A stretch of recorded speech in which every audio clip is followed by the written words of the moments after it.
Now, have you ever heard of the game, I'm sure you have, called Rochambeau? That's the French name for what we call rock, paper, scissors, right? And you know, somebody came and added dynamite to that. Rock, paper, scissors, dynamite. We don't play dynamite in our world. Rochambeau is known as rock, paper, scissors.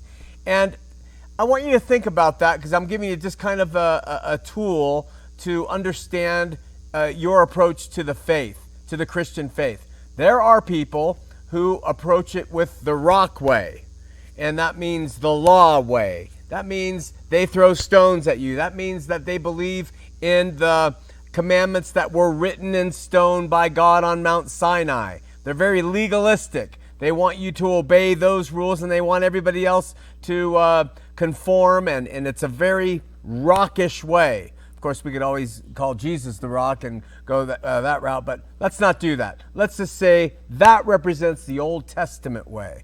Well, the rock paper way, paper would be kind of people who are really always arguing over the New Testament. What is written in the New Testament? The paper, the ink. And it's a beautiful thing, and we learn so much by studying it and the Old Testament. But how do you live your Christian faith? Is it through the rock? Is it through the paper that you're going to debate with people over baptism? You're going to debate with people over whether they're saved, how they get saved, if they're going to hell, if they're going to heaven, etc. And then we go to the scissors way. I'm taking a little bit of liberty in that, but I liken that to a sword, scissors, sword. And Ephesians 6:17 says, and take the helmet of salvation and the sword of the Spirit. The sword of the Spirit. So that way, if you are a scissors Christian and you're taking the sword of the Spirit, that means that you are living by the fruit of the Spirit. And the fruit of the Spirit is love.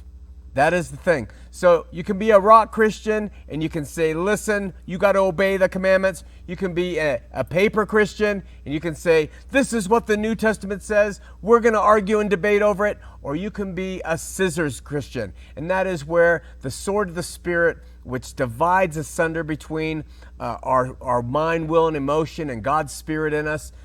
Just think of it that way. And every time you meet somebody who is of the faith, you can sort of assess what type they are. Rock, paper, or scissors. Out!